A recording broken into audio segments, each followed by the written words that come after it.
On behalf of Zen Center North Shore, I'm pleased to introduce tonight's guest speaker, Christopher Ives. Before we begin, I should just thank Myozen Joan Amaral for her efforts to bring world-class speakers here to Zen Center North Shore. We all know COVID has certainly imposed its share of limitations, but with that has come some openings, including having world-class speakers join us with simply a touch of a button and no need to board a plane. So in addition to tonight's talk, there are also a number of notable speakers coming in the weeks and months to come, including David Chadwick, Laurie Belzer, and Edward Brown, to name a few. So thank you, Joan, for opening this platform to these types of evenings and not to be missed speakers. A special thanks is due, of course, to Christopher Ives for taking time out of his busy schedule to speak with us tonight on the topic of his great book, Zen on the Trail. If you don't have it, recommended, of course. We don't have books for sale tonight, which is one of the downfalls of Zoom, but even the title of the book feels so necessary, especially after the last 4 months or so of being stuck inside mostly. But resonating with the writings of Gary Snyder, who writes a little bit there's a previously unpublished poem of his in this book, Gary Snyder, Bill Bryson, Cheryl Strayed. The book draws on Christopher's expertise in Zen, global pilgrimage traditions, and backpacking. It offers an approach to hiking and simply walking in nature as a form of pilgrimage that can be enjoyed, whether it be in the mountains, a public park, your backyard garden, or even a city sidewalk. The book revolves around a 2-day pilgrimage, a trek up in the White Mountains in places that may be familiar to those who have hiked around here. And it draws upon a theory of pilgrimage that involves 3 stages: separation from ordinary social life, liminality, and then return to society. Many of you know Christopher Ives is professor of religious studies at Stonehill College, where he focuses on ethics in Zen Buddhism. He's also on the editorial board of the Journal of Buddhist Ethics and on the steering committee of Religion and Ecology, the group of American Academy of Religion. The group consists of, is located there at the Academy. He's currently working on Buddhist approaches to nature and environmental issues. The evening will begin with a presentation of thoughts found in his book, and then there'll be time for some discussion afterwards. So we have a lot to get through. Without further ado, we welcome Christopher Ives to Zen Center North Shore.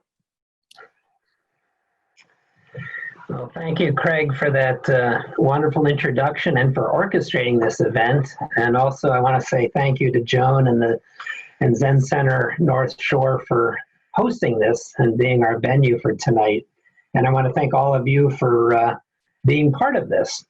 As Craig was just saying, what I thought I might do is offer some comments, do a little reading of some excerpts for maybe about 40 minutes, and then we could just have a discussion. I'd like to hear from all of you about your own experiences, whether it's more formal practice of Zen or connections between that and things you may experience or do out in the woods. So even though I'll be talking the first 35, 40 minutes, I look forward to simply having a conversation.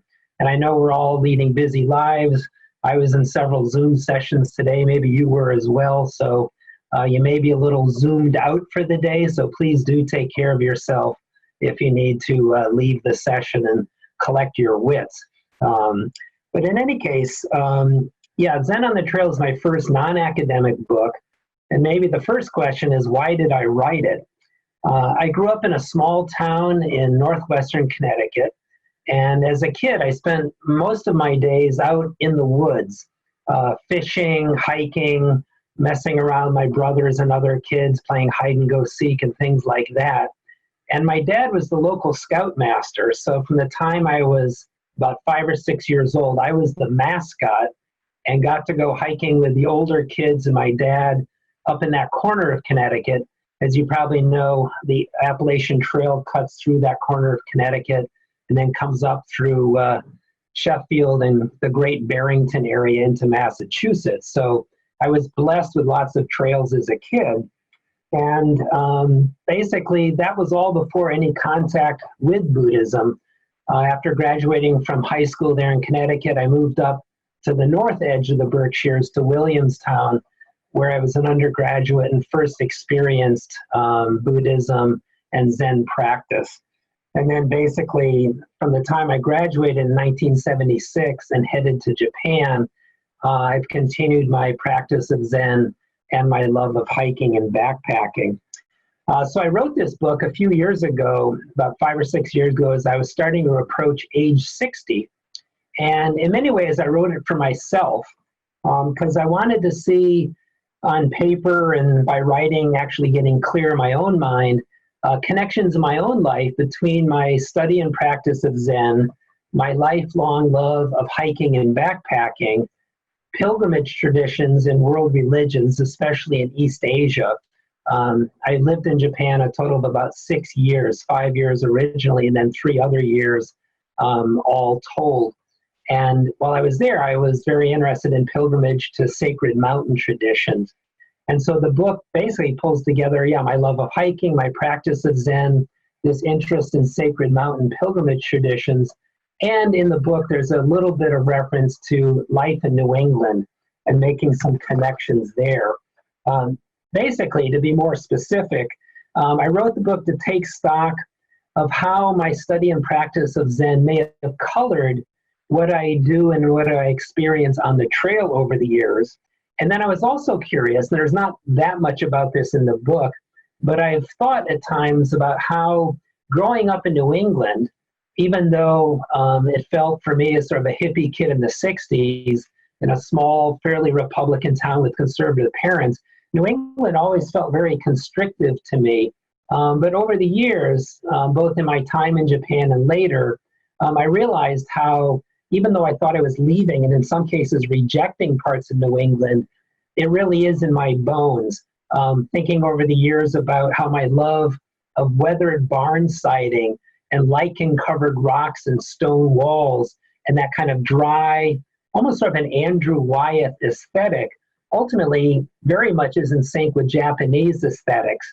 And then over the years, I realized that a lot of the things I was maybe running away from or rejecting in New England, like the stiff upper lip, not showing your emotions. I mean, I'm from a WASP family, so maybe it's more to do with that background than New England per se. But ultimately realized how a lot of that served me very well living in Japan, which is a culture of keeping a stiff upper lip, keeping a lid on your emotions. And so the very thing I thought I was rejecting as a hippie kid growing up in New England ultimately served me really well in Japan. So part of the book is looking at how growing up in New England may have not only helped me do well in Japan as an English teacher and a student and a Zen practitioner, but also how that may have predisposed me to resonate with certain parts of Zen, not just Zen aesthetics. One thing also when I write this book, and I wrote it, and as I share it with you as Zen practitioners and others, one thing I'm not doing in the book is trying to convey some supposed essence of Zen, nor what I'm doing in the book is trying to make hiking a substitute for formal Zen practice in a monastery or there at Zen Center North Shore. And the other thing, in terms of putting all my cards on the table, the book does have a not-so-hidden agenda, which derives from something Craig just mentioned, which is my more scholarly work on Zen and ethics, and recently environmental ethics. So let me just dip into the book and read you one excerpt that in some respects put those cards on the table. Let me just also turn on the light here. And so I see Craig is looking down. Maybe others have the book, but this is just on page 16. At one point I say, this book is a reflection on hiking as a form of pilgrimage, especially in relation to Buddhist religious endeavors in the mountains. It is also an attempt to put into words some of the inklings and practices that have emerged on my trips into the woods. I hope to sketch a particular way of being in nature, or more exactly, a way of being nature, as well as a way of integrating the fruits of the trail back into our ordinary lives. Though my main focus is on the spirituality of hiking, I offer this book in the hope that it can help us realize our embeddedness in nature and ultimately realize ourselves as nature, expressing itself in the shifting form that is our mind-body.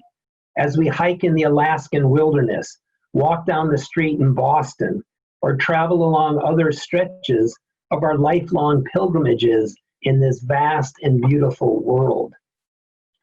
Another reason I wrote the book were some concerns I have, and I don't know about all of you, but about the ways in which people often go into the woods these days, different attitudes toward outings in nature.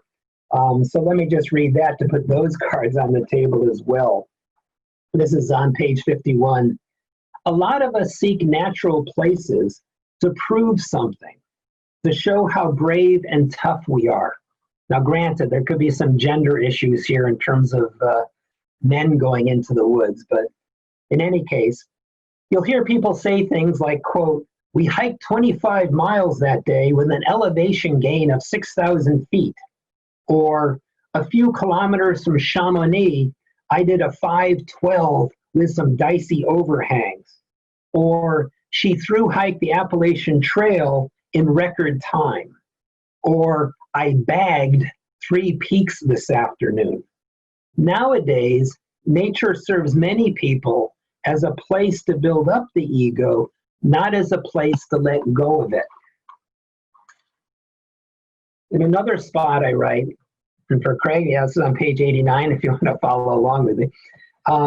My knees and psyche prefer a less intense way of hiking. Again, I wrote this when I was about 59 years old.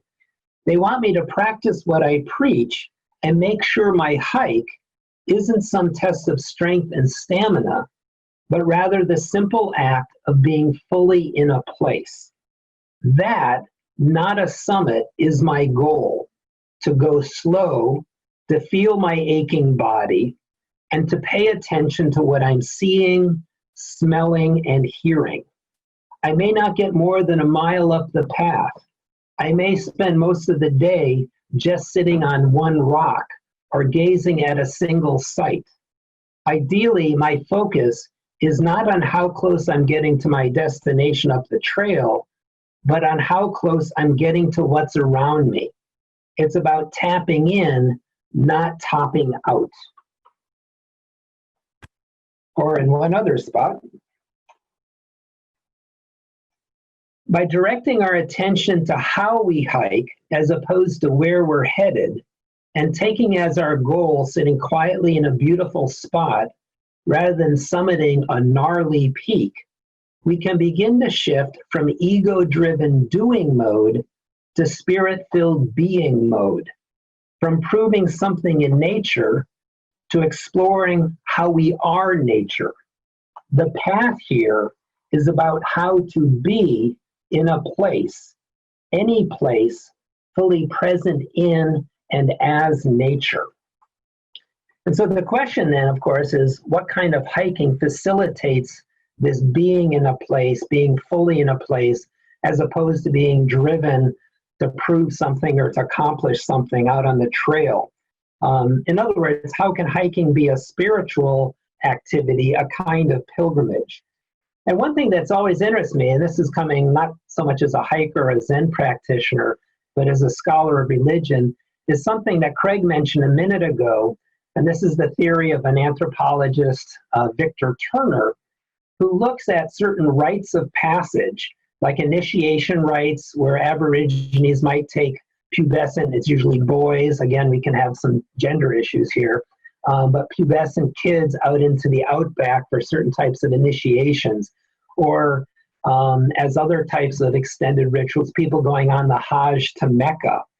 And how a lot of these pilgrimages involve 3 stages, as Craig mentioned, that's separating from our normal daily life with all our roles and responsibilities and then being in this separate marginal or liminal stage in a kind of sacred bubble for a few days or for a longer period, like when we go on retreat. If you go on a 1-week Zen session or some other kind of retreat, and then the third stage is returning to society and plugging back into your role, your status, your responsibilities and all, and coming back transformed. And this is something I flagged fairly early in the book. On page 13, I write, lacing up boots and heading into the mountains, or simply going out for a walk, is for many of us a pilgrimage. As hikers, we take leave of our daily lives, routines, work, stress. We separate from our normal roles and social obligations. We extricate ourselves from strip malls, gas stations, fast food, and technology. We simplify our possessions down to the 10 essentials. As we hike away from the trailhead, we unplug. We go off the grid, away from quote-unquote civilization. On the trail, in a liminal state, that separate state, most of our normal social markers have been stripped away as well, for we're all grunting under packs and sweating in similar clothes. Granted, gear freaks with wealth may have snazzier parkas and more bells and whistles on their packs, but we're all peeing under the trees. Given our venue this evening and given the main title of the book, Zen on the Trail, I want to focus on some of the Zen elements in the book. Maybe I can hear from all of you about your experiences, your practices in nature, whether it's walking in your neighborhood, gardening, hiking, skiing, surfing, whatever. But in terms of some of the things I point out in the book, these connections between Zen and hiking, certain things come to mind sort of as the low-hanging fruit. One of the main things is simplicity. And early on in the book, I flagged the simplicity, at least in traditional Zen monasticism, of when someone goes and joins the monastery. So at one point, this is on page 19, I write, like a hiker, when an aspiring Zen monk or nun performs his or her act of renunciation, termed shukkei, literally leaving home in Japanese, he or she packs a prescribed set of possessions. And as some of you may know, these are things like several robes, a begging bowl, straw sandals, a razor for shaving the head, a toothbrush, and several other very limited possessions. Similar to what we do when we hit the trail. And so at one point I talk about packing to go up to the White Mountains on this little backpacking trip that's featured in the book. And I write, feeling a bit monkish, I try to reduce my gear to the bare necessities, like happens in Zen monasticism. Minimal weight, minimal volume, stripping away, but making sure I have the 10 essentials. If only my 60-year-old brain could remember what they are. Maybe some of you know the 10 essentials. If the teacher me wants to have a quiz right now, and I know we can do that on Zoom, but I won't. I'll spare you. Let's see. Rain gear, fire starting materials, map and compass, headlamp, water, extra food, extra layers, first aid kit, and then my mind goes blank. What the heck are 9 and 10? Oh yeah, some sort of shelter, like a bivy sack. And the 10th, was it protection from the sun? Sounds right. Sunblock, hat, sunglasses. And for good measure, the 11th essential, actually knowing how to use the compass. Though we call it backpacking, we could just as easily call it home packing or home carrying. It's a powerful expression of simplicity, carrying everything we need, food, clothing, shelter, medical supplies, water, on our backs.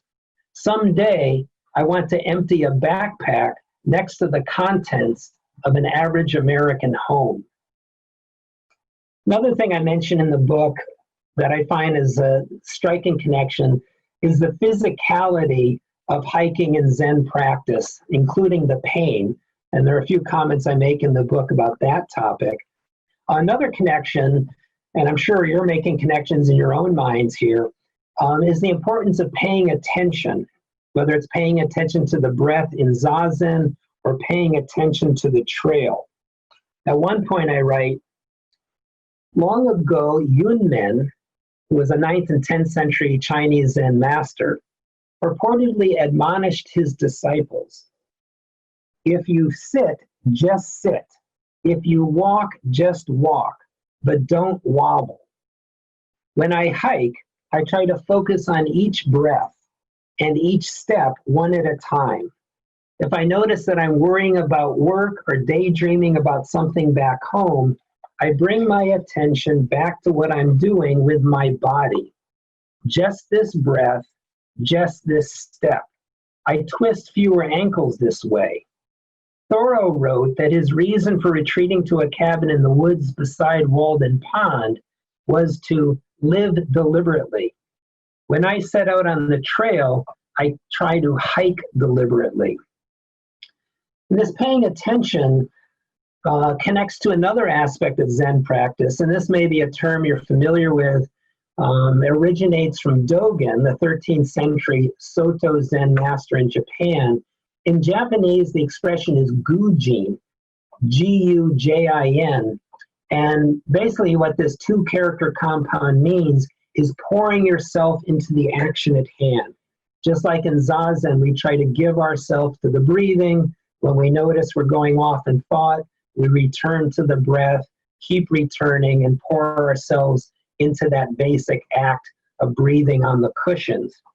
At one point I write, as I hike along the dry river, and this is the route of the 2-day backpacking trip, it's a drainage on the south side of Mount Washington.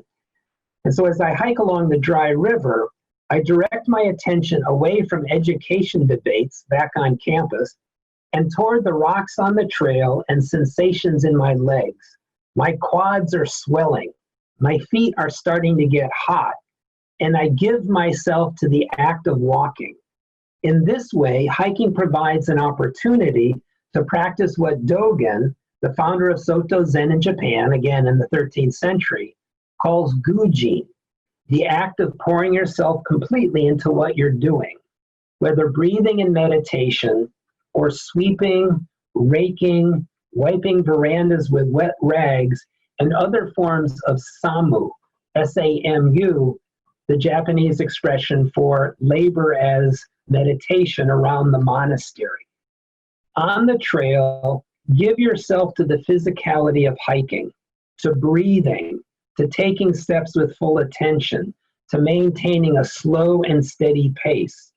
As I do this, along a gently rising section of the trail, my act of walking becomes my destination, not Mount Pierce, not the munchies waiting in the car, not a cold beer in Lincoln, New Hampshire. This basically, of course, as I'm sure you all know, relates to that Zen idea of doing one thing at a time, and not just the act of meditating or the act of walking on a trail, but other activities. At one point in the narrative where I'm talking about setting up my bivy sack, which is kind of a small emergency tent for the night, basically a campsite for the night, I write the following. While at a campsite, it's easy to follow the rhetoric of classical Zen and chop wood, carry water. We can do chores there as a kind of samu, this meditative work practice around the monastery, fully attending to our labors as we pitch the tent, roll out the pad inside it, put the sheet or sleeping bag on top of the pad, and arrange the food, stove, and canister of propane. We get water from a stream or gather snow to melt. We prepare and eat a meal.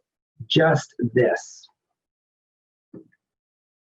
Another connection, and sometimes when I work with my students at Stonehill College, who may have hiked a little but aren't necessarily meditators, is one feature of hiking that I think happens to a lot of people, even if you've never practiced Zen or any contemplative tradition, even if you don't know anything about religion or Buddhism in particular.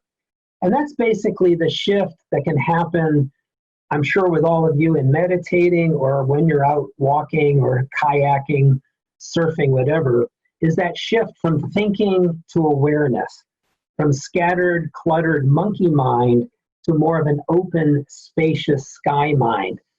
In many ways, as you know, when we spend time out in nature, especially for an extended period, an entire day, several days, a week or longer, this generally happens to people, again, even if they're not meditators.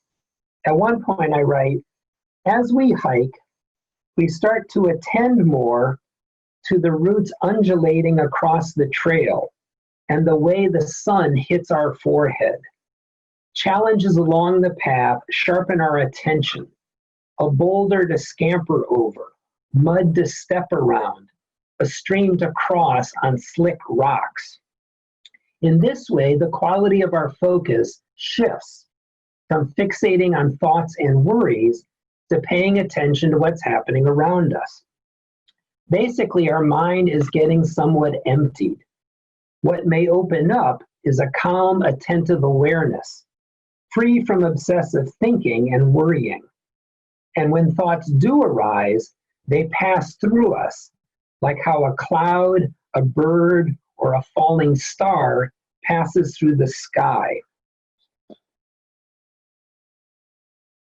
As backpackers know, when spending extended time in the wilderness, our minds get progressively emptied and this big sky mind opens up.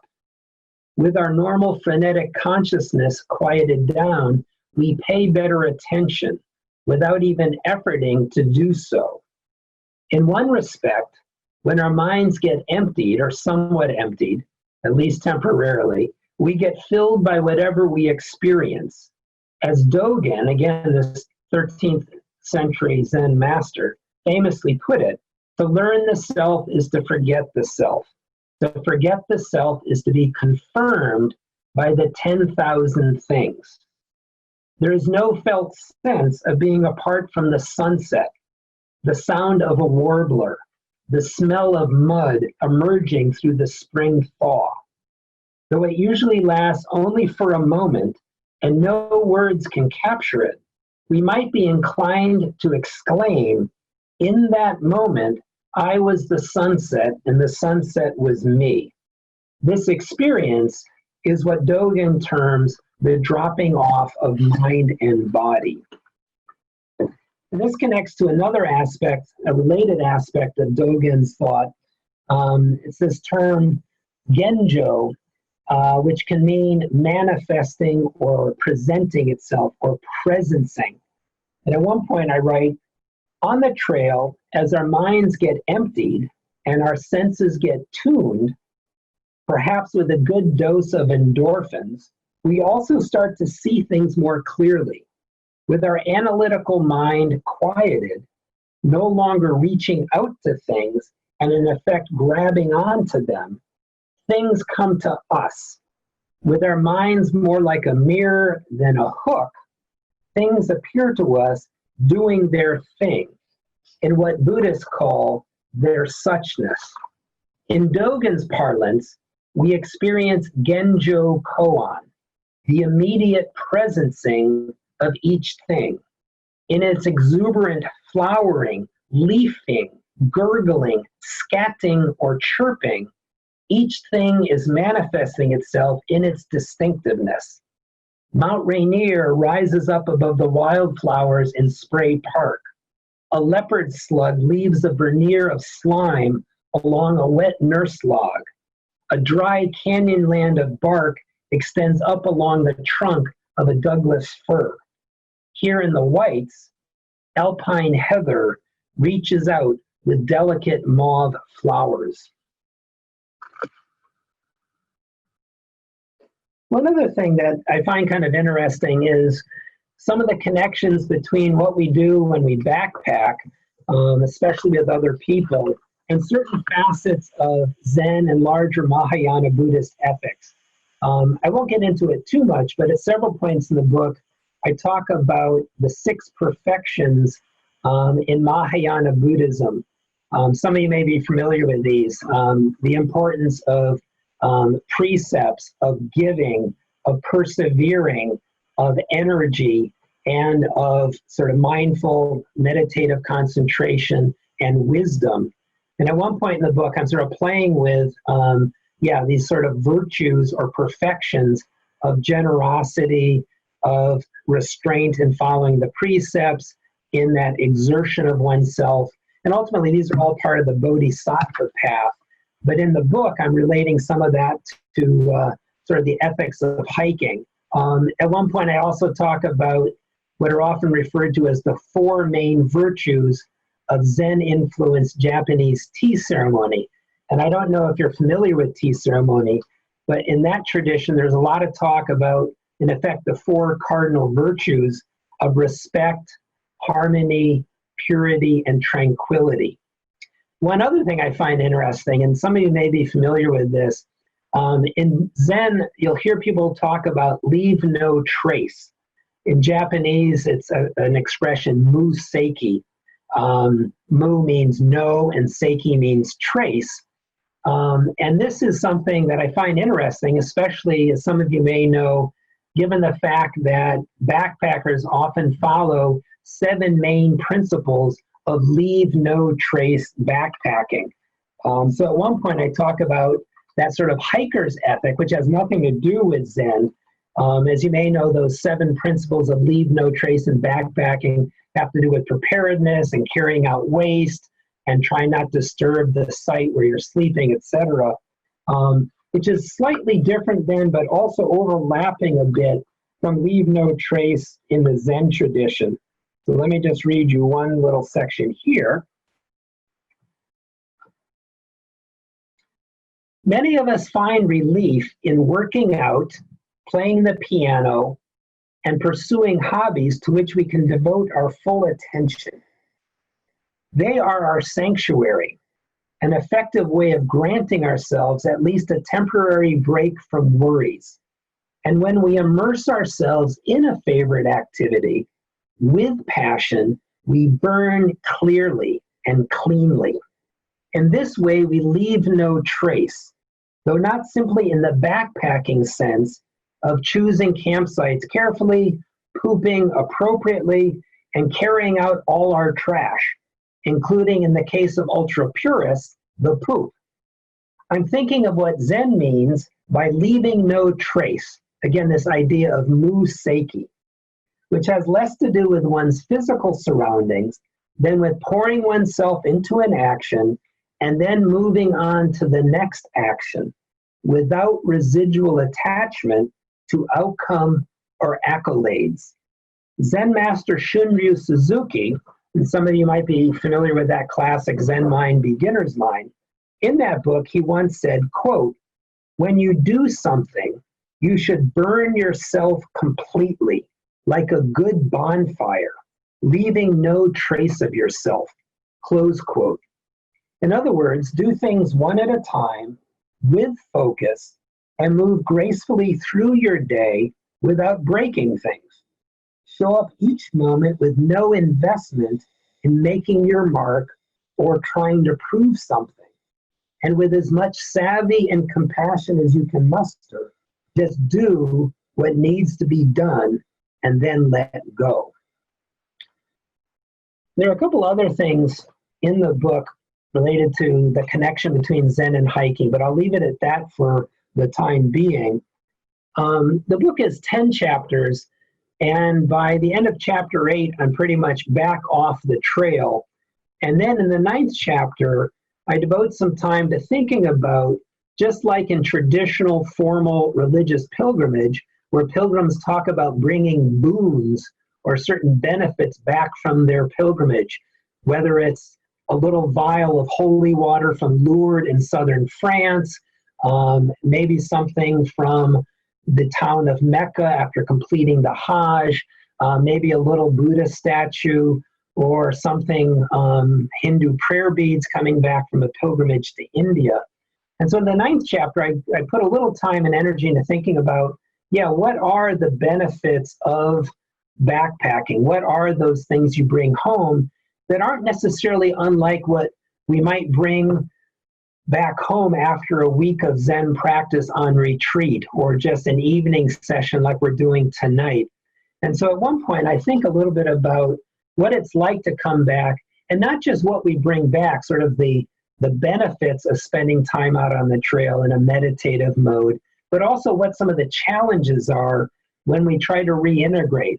I'm sure in your own lives, when you've done Zen retreats or just a period of sitting together there on the North Shore, or maybe through Zoom, often when we come out of practice and then suddenly, there's a text and there's an emergency or something comes up with a family member, as we all know, often that can be very jarring. And so toward the end of the book, I spent a little time thinking about re-entry, or in terms of Victor Turner's three-part theory, again, separation, liminality, and return. What goes on when we return and plug back into society, our roles, our responsibilities, the stress, the pressure, and all of that. So, at the end of the pilgrimage, with blisters and stronger legs, with stories, amulets, vials of holy water, and maybe even a new name or a title, the pilgrim puts her feet up. Likewise, the hiker pilgrim plops down on the couch, transformed by the journey, often in ways that become evident only after re-engaging with the people from whom she had parted. She may find that she's viewing her home and workplace in a different light. She may not feel comfortable back in the roles and routines she had left behind. As I often say to students who are about to study abroad, in some ways, the real learning begins after you get back. Like most returned pilgrims, I find that off the trail, I take fewer things for granted. Hot showers are a miracle, as are flush toilets. Owning a refrigerator and having beer in it feels luxurious, as does the potable water that flows right out of the faucet. With part of my psyche still out on the trail, activity around me usually feels frenetic. A guy in a three-piece suit jogs to the bus stop in Watertown Square. Other drivers seem worked into a frenzy as they cut me off on Galen Street. Galen Street is a major boulevard connecting the center of Watertown with the Mass Pike, in case you didn't know, and it's always pretty crazy. At the YMCA, men in the locker room hurry to put their clothes on, as if they're running late for a meeting. Whenever I return from a backpacking trip, some things even strike me as surreal, and maybe you feel this coming off a retreat as well. People in a trance as they push overflowing carts at the supermarket. Families lined up in front of television for hours on end. Kids texting in their laps at the dinner table. Actors in commercials pretending they're real people with incontinence or erectile dysfunction. The calm spaciousness fostered on the trail also helps me recover the pleasure of doing tasks thoroughly without leaving them half done or the space half messy. When I stop juggling multiple tasks and objects, I'm more apt to practice what I preach and pour myself into one activity at a time. I can better focus on the activity at hand, mindfully, carefully, and perhaps beautifully. The Japanese have an expression, kichinto suru, which can be translated as do something properly in the way it ought to be done. Combined with a long tradition of craftsmanship, this commitment to doing things in the right manner may account for some of the refinement and grace in Japanese living. Do the task as a creative expression, then clean up and put away the tools, just like when a backpacker scatters rocks used in a fire circle and packs up her gear. No clutter, no mess, no loose ends, leave no trace. In the last chapter, chapter 10, I offer some thoughts about living one's life in general as a pilgrimage, rather than focusing on specific jaunts to sacred sites or out into nature. And let me stop with a couple paragraphs there, and then we can open it up, and I can hear from you, and we can talk about all of this. So just to wrap up, let me just read a couple things from the end of the book. Perhaps it is all part of a great journey, a master hike of sorts. In key respects, we can see our entire life as a pilgrimage. We are born in a place, journey for however long we are blessed to be alive, in search of something, dealing with this or that adversity along the way. The goal may be peace of mind, a loving family, rootedness in a place, or happiness in some other form. For some, the goal comes at the end of our sojourning here, in the Elysian fields, a paradise on high, the great beyond. We arrive in this world as pilgrims, and as pilgrims we depart. We are born naked from a dark womb and leave naked or wrapped in a shroud or our best outfit, placed in a box or fired into ashes, then return to the subterranean belly of Mother Earth or poured out into a body of water.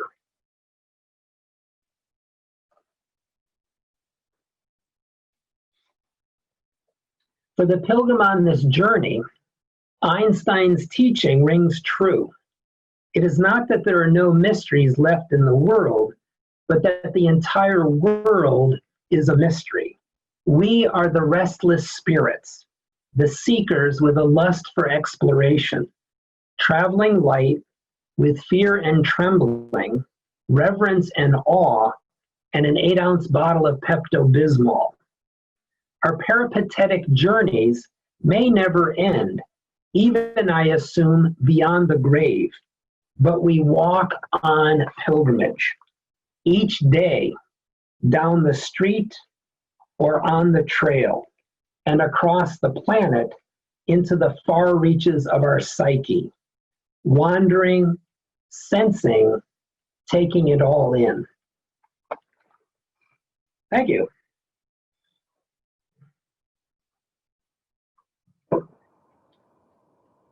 So I'll defer to Craig in terms of unmuting people or however you want to do this. I would love to hear any comments, questions, maybe practices you have in nature, any connection between your Zen practice and things you might do. Some of you may not be Zen practitioners here tonight, maybe just your experiences out in nature. So yeah, let's spend some time.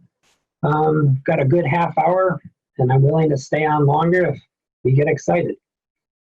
Please.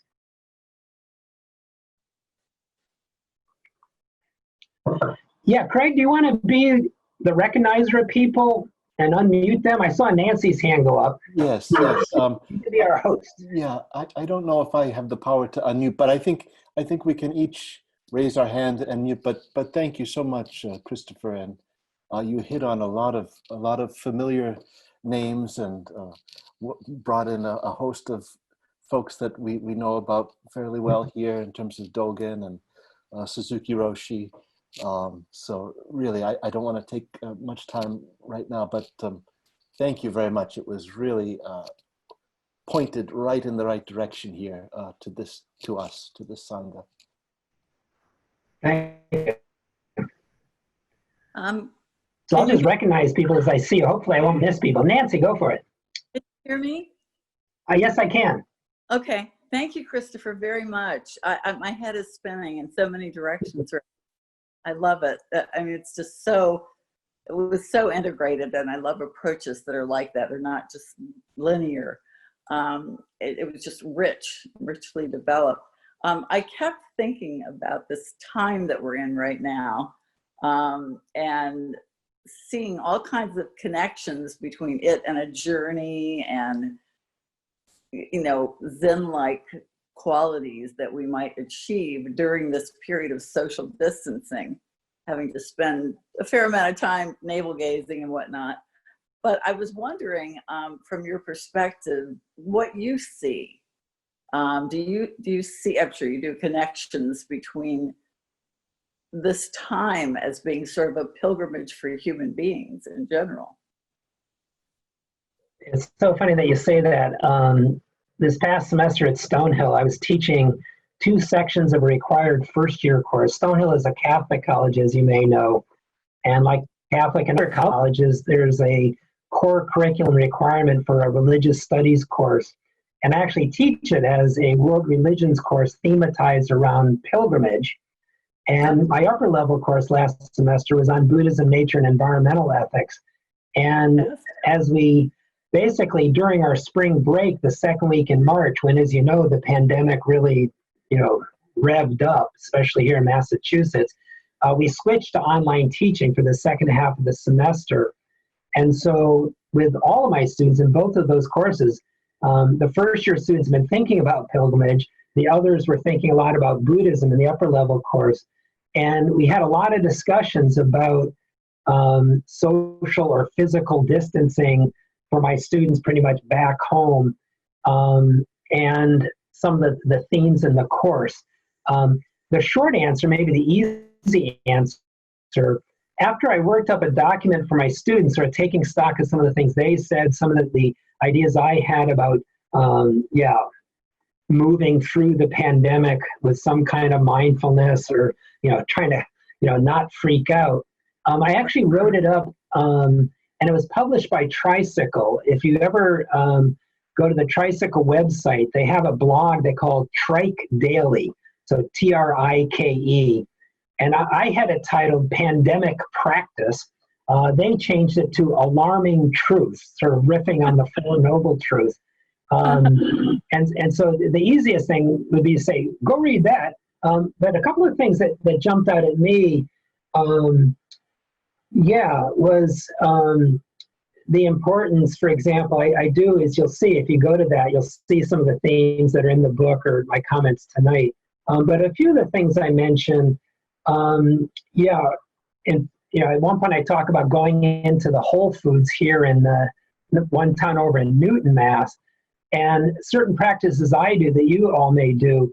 I put on my gloves, I put on my mask, and then feeling my breath really up in my chest, and then just sitting and doing zazen and sort of bringing my breath down to the belly, to the hara, and just taking a few breaths, and then walking across the parking lot to get my shopping cart. Another little technique I do through the day, and it's mentioned in the book, is slowing down to 80% of what feels like my normal speed. And I find when I just dial it back 20%, often it makes it much easier to focus on one thing at a time and do one thing at a time. Other thoughts, thinking about, the time we're spending often, cooped up in our houses or whatever, as a kind of retreat and how to work with that. At the beginning of the piece, the way I kind of get into it is thinking about the life of the Buddha. And I reference those of us who are people of privilege and how, like the Buddha, when he was a young boy, cloistered in his father's palace and oblivious to things like sickness, aging, and death, how the pandemic, and this is, I think, what Tricycle was doing with the Alarming Truths title. The pandemic, some of us are living lives of denial or numbed out or lives of privilege. Things we might take for granted, like access to decent medical care, or, if we're in denial about our mortality, or just cruising along in our comfy lifestyle. And how the pandemic really presents to us, right in our face, a lot of these existential truths, but also socio-political truths that we're often oblivious to, just like the young Siddhartha in his father's palace was sheltered from, sickness, aging, and death. So those are a couple of things I mentioned. There are a number of other things in the piece. Thinking about the bodhisattva ideal, getting out into nature and in effect doing walking meditation to get out of the house while wearing a mask or whatever. So, any thoughts that you have, Nancy? Have you thought about this yourself, or? I think about it a lot as I sit day after day, just, and I'm very curious to see, and I hope it'll be more positive than anything, how this affects us, looking at it in hindsight.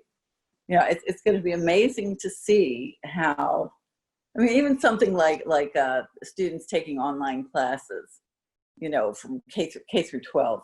I teach at master's, at graduate level at University of Maryland, but it's fairly easy to teach online at that level. But teaching K through 12, kindergarten, third graders online, I marvel at thinking about the implications it's going to have for down the road.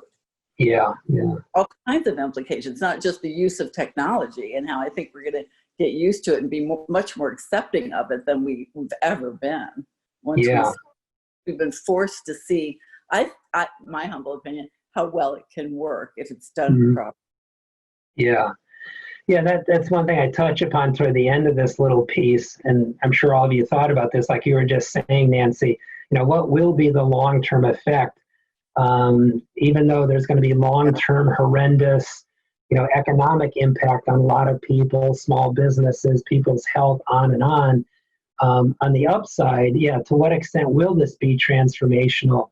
In Buddhist terms, will people, come out of this with a lesson in, more simple living, restraint, curbing their consumerist desire? Will there be a greater sense of interconnectedness, whether it's a sense of we're only as safe as the person who chooses or chooses not to wear a mask, or interconnectedness in terms of, how certain viruses spread globally. And then also, in terms of the more macro level, what is the hope that this will make people rethink who we are as a society, the need to look out for each other, maybe with a better healthcare system, or we've learned lessons about supporting our neighbors by sharing masks or helping, someone by bringing food back from Whole Foods for someone who feels it would not be safe going to a supermarket. So my hope is that there will be these transformative and maybe in some ways kind of quasi-Buddhist lessons, or and I'm a little concerned when you look at how some of the states that reopen, will it be, a lot of people, at least in this culture, letting it rip and re-indulging, their desire to party, to travel, to eat, drink, and be merry, and sort of make up for lost time and that kind of consumer. Kind of defines our culture going way back, being this renegade sort of, I'm going to do what I want to do. My first thought was, this isn't going to last for long. People just aren't going to stand this. But anyway, I a lot of your time. But thank you for it could be a mixed bag. I think it remains to be seen. Maybe certain people will be transformed, others won't be, but I hope the net effect is, supportive of people waking up and living differently. I hope so. Thank you. Thank you. Other things, comments or questions? Well, it's just interesting to think of this pandemic as a pilgrimage, So I guess we're in the liminal space right now and waiting to see what happens when we return, if ever. Certainly. A lot of our normal routines, roles, actions have been bracketed. And that's one thing some of my students were talking about, is moving through the pandemic as a kind of pilgrimage, not so much in a group, but, alone. One thing I'll just mention in terms of writing the book, and some of you, based on my comments, may have wondered, what I chose to do. And when I started writing it, I knew I wanted to sort of collect some thoughts, as I mentioned, to write it for myself, to think about, how my hiking, my Zen practice, and these other things sort of fit together. And there were a number of choice points, just to share this. One thing I found, as someone who's an academic and has done a lot of academic style writing over the years, that I know how to do. But one of the most challenging things when I wrote this as a sort of creative nonfiction, non-academic book was, finding voice, how to make it so it's not too chatty, but I didn't want it to be pedantic and full of information like in an academic piece of writing, And that was probably the biggest challenge. And then another choice point, what's kind of interesting, we were talking about that three-part stage, the three-stage approach to certain rituals, including pilgrimage. And one little footnote to that, one thing that Victor Turner, this anthropologist who ultimately was at Princeton, found interesting was how when people are on pilgrimage, whether it's the Hajj to Mecca or Jews traditionally going to Jerusalem during certain holidays or Christians going to Lourdes, what often happens in that liminal sacred bubble, apart from society and apart from normal roles, is a breakdown of distinctions, a sense of homogeneity. We're all children of God doing this pilgrimage, or being in a Christmas Eve service, or here on Yom Kippur, fasting and waiting for someone to blow the shofar. And what Victor Turner found very interesting was how in that sort of group religious experience, that group liminal state on pilgrimage, how there's this sense of brotherhood and sisterhood, of shared humanity. We're all in it together. And as you may know, he coined a term for that, and it's communitas, like community, but with an A and an S at the end, communitas, for the sense of being part of humanity. With my students, I try to give them an example. I say, imagine being at Fenway Park and people are doing the wave, and you feel like you're part of this undulating mass of 36,000 people. And what was interesting, as Craig said in the introduction, as I've mentioned, I deploy Victor Turner's theory to think about these three stages of pilgrimage or backpacking. But the other choice point was I do a lot of solo backpacking, and I also backpacked with loved ones and small groups. And so the other choice point was, do I write this as a solo backpacking trip or as a small group backpacking trip? And I went back and forth and ultimately opted for the solo part. In the book, I mentioned certain aspects when you're out on the trail with other people, the camaraderie, that communitas of sitting around a fire at night or piling into a tent or all skinny dipping together in a high altitude lake up in, the Sierras or whatever. But that's one part of the book. I could almost write another version of it and think about, Sangha and your fellow practitioners, your fellow hikers on the trail, and rework it as a group hike and have a certain different angle on Zen by doing that.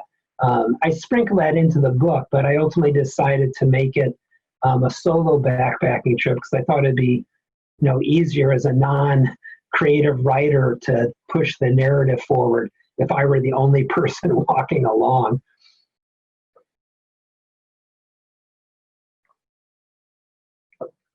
I'm just curious, do any of you have activities out in nature, whether it's gardening, birding, kayaking, walking, that for you, take on a kind of spiritual dimension, becomes a kind of practice? Maybe you even connect it back to your formal Zen practice? Would anyone want to share about that? That's when I do these readings, I'm always selfishly wanting to pick other people's brains to get hints for myself. But Sandra, did you want to say something?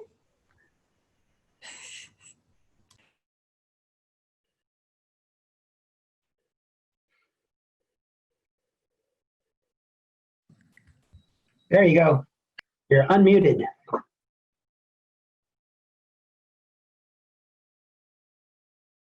Okay, you're muted again. I can't hear you, Sandra.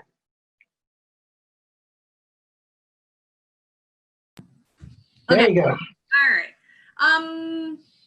So I garden a lot, extensively, and I find that probably more work than Zen. It's a lot of gardening, a lot of landscaping, but I hit the trails every day and have for almost every day for the past 20 years. I live in a nice area and out by Carlisle in Massachusetts, and so we have Great Brook Park, so we have miles and miles. And I'm a dog trainer, so I often have dogs with me or a dog with me. And I can connect with what you were saying earlier about how I see other people experiencing the woods. So I know years ago I was into running a lot, and it was, you know, how fast can I run to that next tree? It was all about conquering it, and, you know, and over the years, as I've gotten older and more contemplative, it's become more about really being with myself and being with nature. I am that sun shining. You know, I'm not Buddhist. I did start a yoga practice 20 years ago, kind of lost it for a little while, and then got back into it. So, but it was more just the asanas as opposed to a full, you know, a full practice, right? A little bit of everything. And so I've noticed, it's very, I feel I experience my hikes, not so much backpacking because they're just maybe at the most 4 hours long, but at least an hour and a half every day. And I feel like I experience my outing much differently than the other people who are out there hiking. Not all, but for the majority, because as they're out, there really a lot of talking, a lot of you know, a lot of families, a lot of screaming, and it's hard for me to see how they're enjoying it. I mean, in their own way, I guess they're enjoying it, but I don't know how they can be with what they're experiencing. And so I've just really come to appreciate that a whole lot more. So a lot of what you were reading from your book really resonated with greatly. I think even the way I interact with the dogs in the woods, they sense it as well. I mean, I mean, lots of animals in the woods. And so there's even a lot of interaction with the animals. And I think they can sense that off of us when we're just so at peace with who we are, you know, maybe for that moment or that 5 minutes, and their presence. I mean, I've had animals come up to me that you would never think, you know, so that's really precious. And that's what I carry with me for the rest of the day. Like you said, you know, you get back home and then it's that transition you need to make. And you want to carry that that peace with you for the rest of the day. And it can be difficult in today's world to do that. But I often, you know, get these flashes of, you know, that special animal that I saw, or that special way that the dog may have interacted with me on the trail, you know, in ways that I won't go into, but not in a way that you would normally see other people interacting with their animals or other animals in the woods. Does that make sense? Yeah. Oh, yeah. Yeah. Thank you. So I have to read your book. I haven't read it yet, but it is now on my list to read. Thank you. So that's all I have to share. Thank you. Sandra, thank you. I want to jump in too. Chris, you go by Chris. Yes, yes. This is so wonderful. It is, as Nancy said, there's so much there. And so I wanted to share a couple things from my own life practices. Please. I found something in me might have known that the pandemic was coming or something was afoot, because I started going out to the woods every day pretty much. And it's a bit of a drive. So, but it just felt, I kept being drawn there. And so since the pandemic hit, it's really been so life-giving just to walk among the trees. There's this wonderful place called Ravenswood that's between Manchester and Gloucester on the coast. So that's just been deeply enjoyable. And in my monastic training, I trained at Tassajara Zen Monastery. And, you know, there's a bunch of practices there. Of course, it's no coincidence that monasteries are known as mountains. The Japanese word is the same as mountain.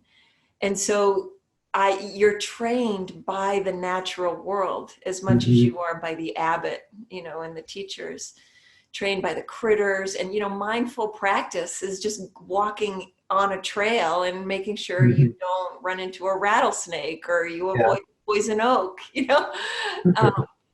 and so that was just so much a beautiful part of my own Zen training, was being in the natural world. And then also the practice of oryoki, of eating, is, so oryoki, it means just enough, which is beautiful in and of itself, such an earth-friendly practice, and that you're so contained and everything's so economical, it's very efficient. And I used to go camping. We camped in the backcountry of Yosemite. He happened to be the Tenzo of the monastery, the head cook. And so it was like oryoki on the trail, for 7 days we were in the backcountry.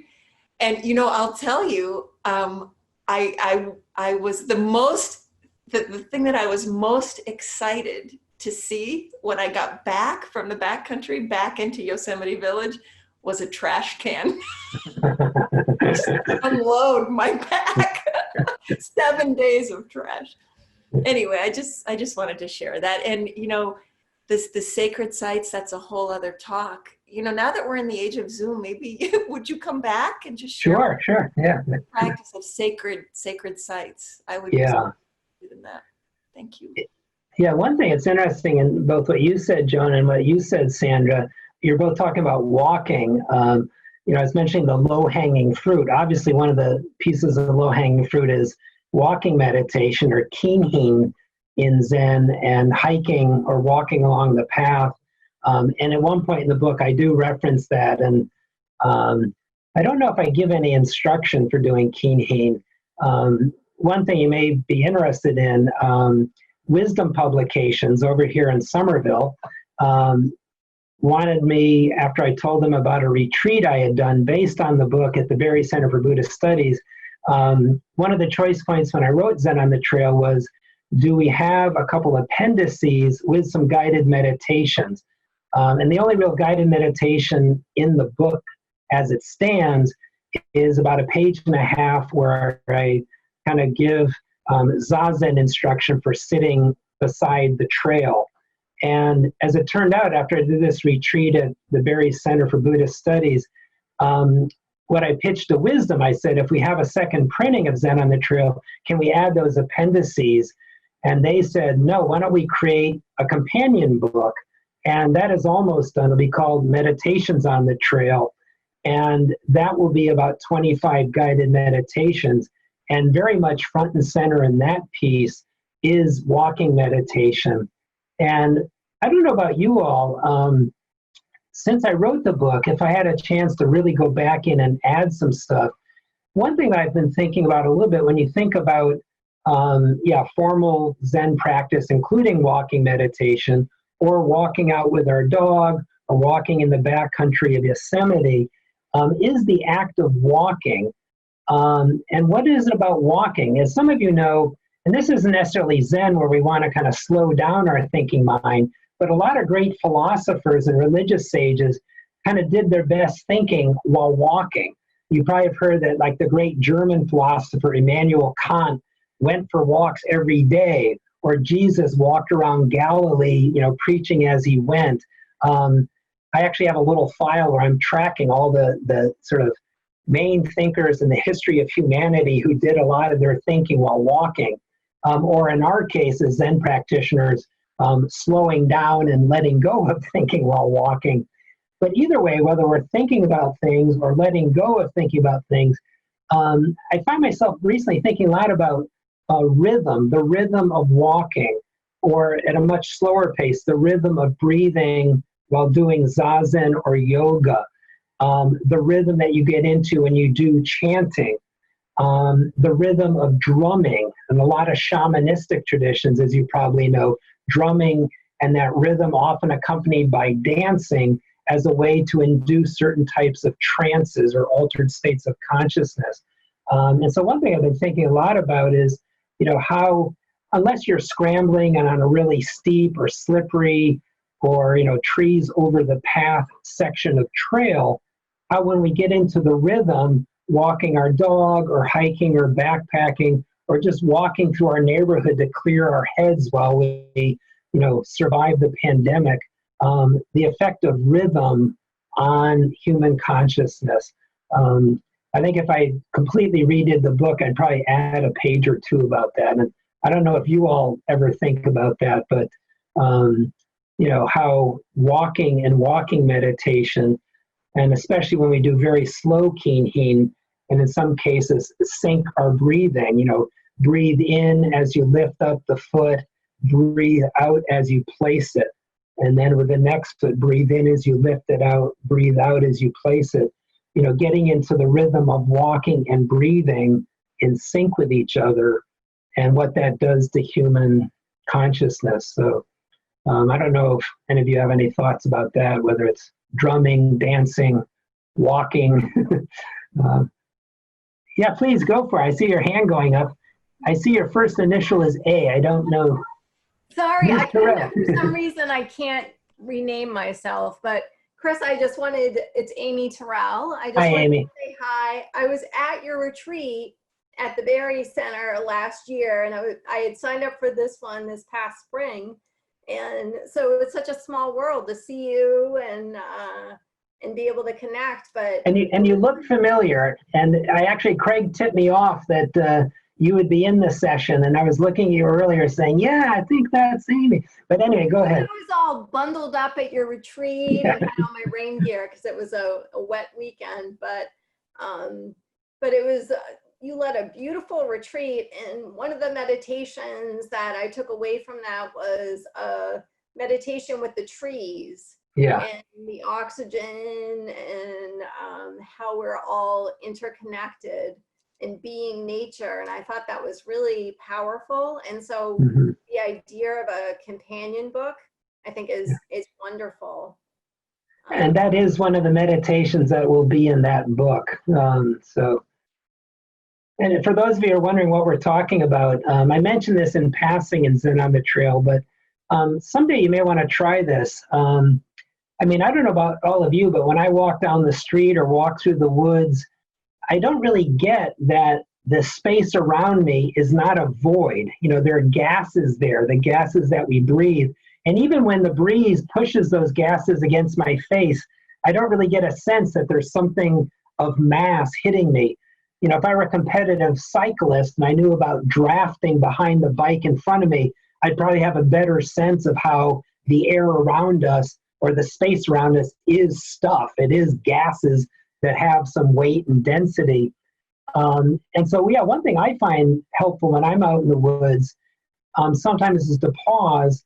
And this is a way to, for me at least, enhance my sense of being part of a larger system, part of what Thich Nhat Hanh calls interbeing, or traditional Buddhism would refer to as dependent arising. That sense of interconnectedness and how I am very much plugged into a system. And so one little technique I do is I breathe in the oxygen and then breathe out the carbon dioxide. I do this visualization of seeing myself in this exchange of gases with the trees around me. They're depending on the CO2, me depending on the O2, as in a sense the trees exhale oxygen that I inhale as I exhale carbon dioxide that the trees inhale. Use that as a way to realize that, walking through the woods, I need that oxygen. Without it, I'm dead in a couple of minutes. And the trees need that carbon dioxide to do photosynthesis and, to fix carbon and grow bigger.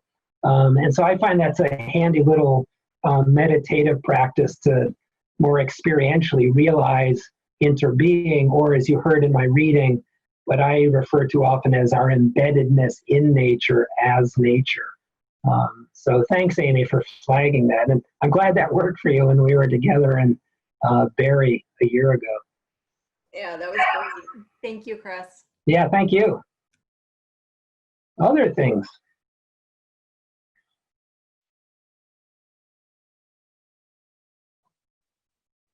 Have any of you ever thought about going on Buddhist pilgrimage to India, to Japan, Tibet, other places? Yeah. Have any of you actually gone? Are any of you back from a pilgrimage destination? Sandra, have you been So, awesome? so I recently was introduced to Sattva Connect. It's Himalayan yoga.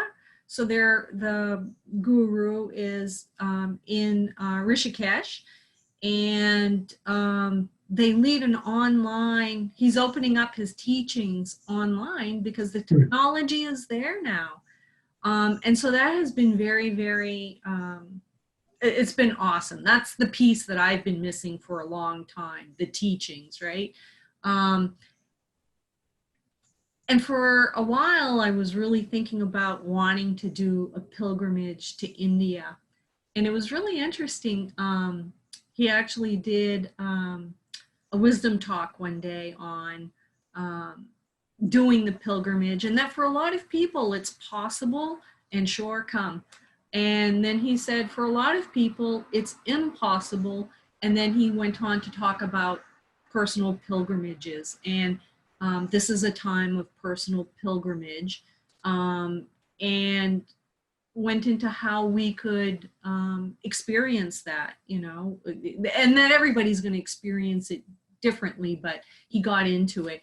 And I decided I don't need to go to India to do the pilgrimage because there's so much that I can work on and even experience from here through the technology. I know you can get some stuff from being there personally. That would be kind of like saying, oh, you can hike in the woods through, you know, a video, right? Like let's just take a hike with you. You're going to have your camera and I can experience it that way. It would be a different type of experience, but I think in a lot of ways, you probably don't have to do that pilgrimage. You know, there's no sense in beating yourself up or having that longing, that desire, that craving of, you know, you're not complete until you do a pilgrimage. You know, kind of like, you know, I'm not really a runner until I've done the Boston Marathon or something like that, right? So I think I've kind of let go of wanting to do a pilgrimage to India for a lot of personal reasons. And I feel a lot more at peace because of it now, because there's so many other ways that I can experience it. I want to just jump in. Excuse me, Sandra. No, go ahead. Just to say that I'm like the time, you know, 8:30, just because there are a few people who get up very early every morning at the Zen Center and they're on this call. So I just, excuse me for jumping in, Craig. I just want to make sure that if a few people who haven't spoken, it'd be really great to hear from you, because there are 3 Zen practitioners here who haven't spoken yet. And it's just such a wonderful opportunity to connect what Chris has been sharing with us tonight. Yeah, Jikan. You know, a few months ago, we as a Sangha had a 2-day retreat where the second day was a traditional 1-day sit in the Zendo, but the first day on a Saturday, we drove up to New Hampshire and we hiked Mount Monadnock together. And that was day 1 of the 2-day retreat.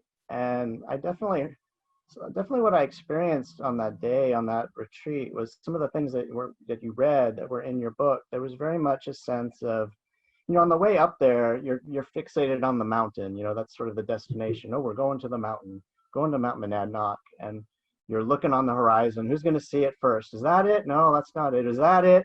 You know, and then you get there, and you know, you get on the trail, and the mountain just sort of dissolves or disappears. And there's just very much this sense of I'm dissolving into the mountain, or the mountain is dissolving into me. We have kind of become one.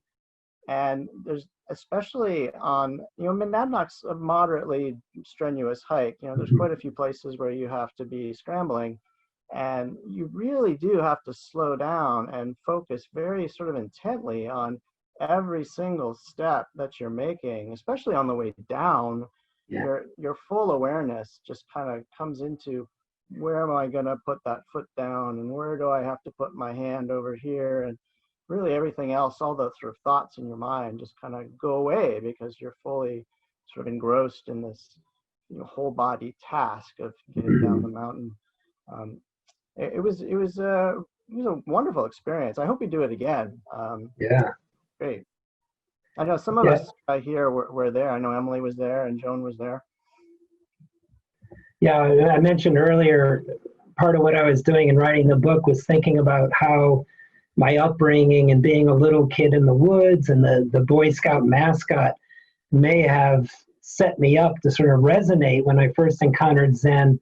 And one thing I've thought about over the years is, I don't know how much I've woken up or been transformed by Zazen, but what I do know, or what I sense is, growing up as a kid, climbing places like Monadnock, being out on the trail, you really learn how to hang in there with physical pain and fatigue, like when you're in a Zen session, a long retreat, as you know, and then that ability to just stay, whether it's one breath at a time, you may be tired, your knees may be screaming on the cushions, your trapezius muscle might be getting really tight on the third day of the Zen retreat, but that ability to just, stay with it one breath at a time, one step at a time.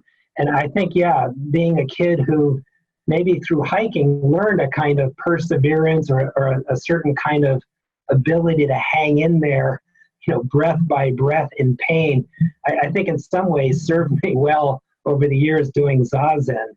But who knows?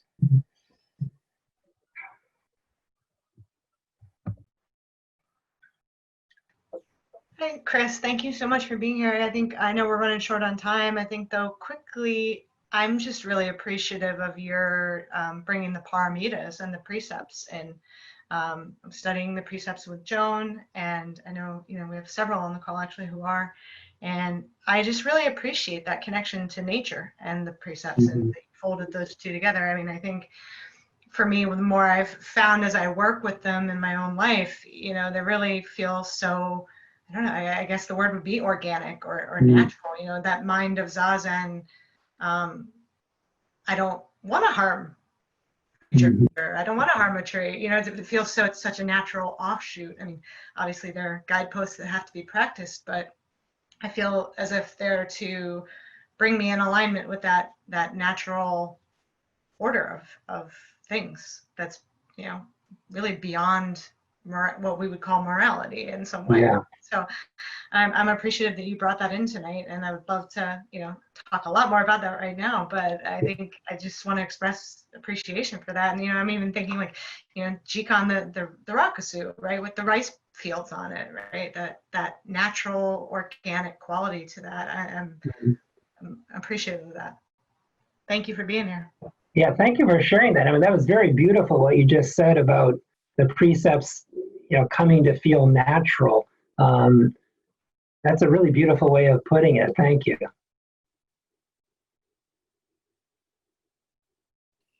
Yes, so I think we've got to have you back when the next book comes up, perhaps, or even for a talk on pilgrimage sites. And